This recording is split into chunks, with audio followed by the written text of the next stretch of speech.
and welcome back to Espresso with Saul. Today we're going to discuss primary carry.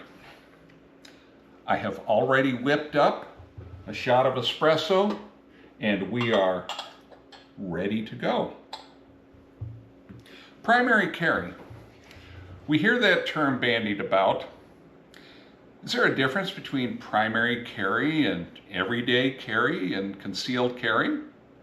Well, yes, sometimes, maybe. Let's talk about it. What are those differences, if any? Well,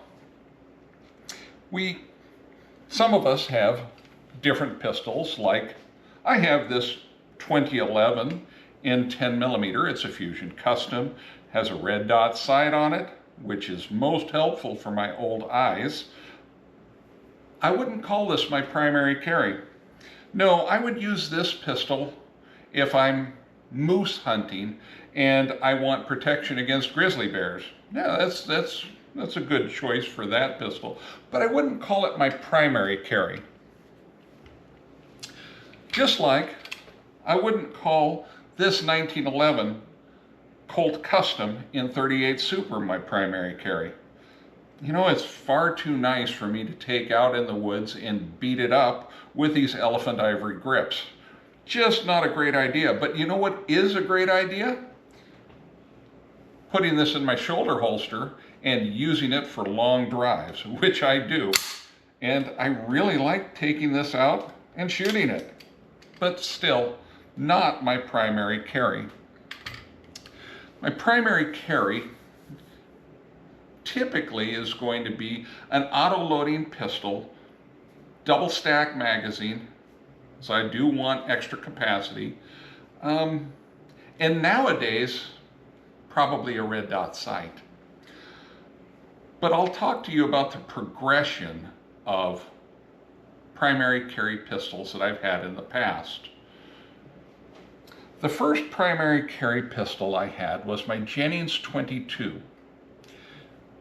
That 22 was a piece of garbage that could barely shoot 2 or 3 rounds through it.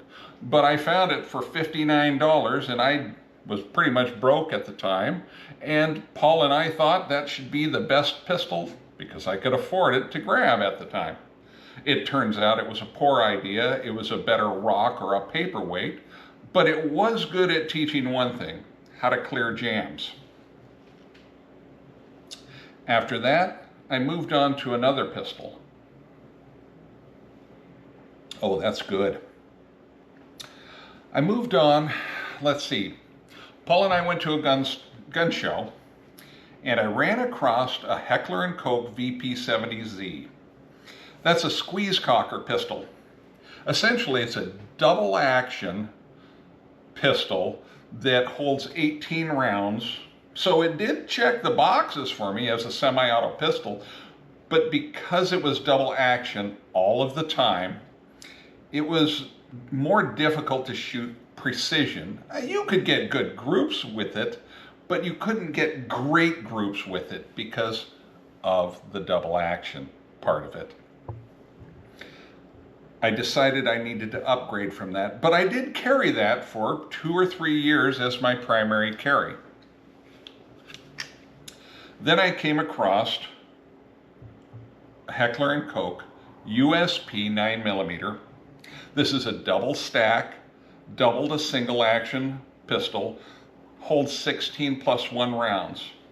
Nowadays though, you can get 19 round magazines for it. No, this magazine was empty. But we did have one issue that I found after carrying this for many years. Occasionally, the magazine release could get bumped and drop your magazine. It has an ambidextrous mag release, so you can release with your thumb or with your finger. But I found when sitting in a raft or a boat, it got knocked out of place. And, you know, it didn't happen to me many times over the years, but when it happens once, it's too many. I decided at some point I was going to need to upgrade that. So I did. I went backwards in time and found a Steyr GB. This is a gas brake delayed blowback pistol, and it really does reduce the recoil, or the perceived recoil of the pistol when you're shooting it. I love the way it feels in my hand. I love the way it shoots. It's just an all-around fantastic pistol for me. If you have small hands, the double stack grips might be a little bit large for you, but I knew I liked this pistol from the day one because Paul had one of these. And it was one of the first auto-loading pistols that I fired that actually worked. Actually, yes, I fired that pistol before I picked up that Jennings, and I really liked it. And so I ended up finally getting one. Today I have this.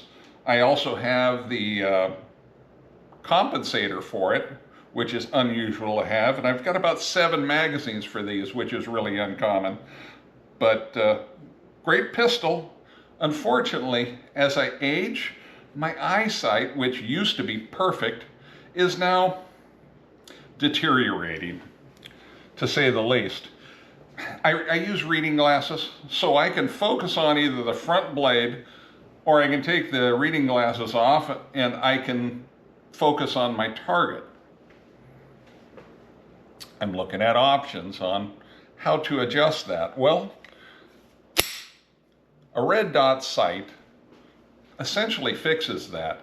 But you know, the problem is with Paul, I always trained in iron sights, whether it be handguns or whether it be rifles. We always trained with iron sights because we always wanted something that wouldn't break. We didn't want to rely on electronics that could break or the battery die on us. Nowadays, however, the electronics have gotten much better than they were, and the batteries can last up to a year. So that is a big plus, and it really helped in my decision to move on to a red dot sight. And now I can acquire my target, leaving both eyes open, and the eyesight part doesn't affect me near as much.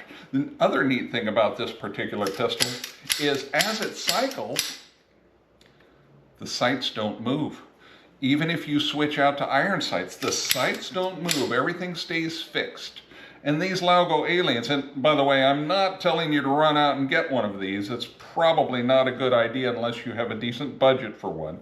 But this has a low bore axis, and essentially when you shoot it, the firearm pushes back into the palm of your hand.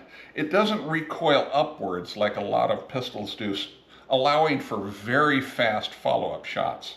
I love this pistol, and this is my nowadays primary carry.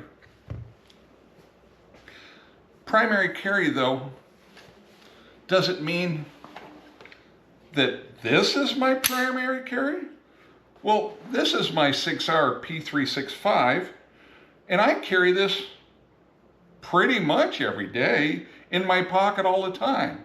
You know, I don't consider it my primary carry. I do consider it my everyday carry or my concealed carry. But I still don't consider it my primary carry, even though it might be. Something to think about. Now, other people may have a primary carry that looks like this, a Smith & Wesson Model 10 in .38 Special. Why? Well, because this is the one that their grandfather gave them.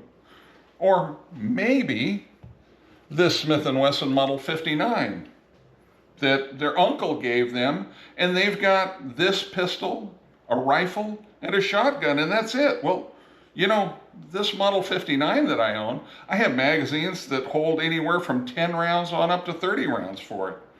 It may be an older pistol, but that doesn't mean it's not a good pistol. I'd really like to hear what your primary carries are. Why don't you tell me about them? And maybe here in a week or so, we can have another discussion about concealed carry or everyday carry. Thank you very much for joining us.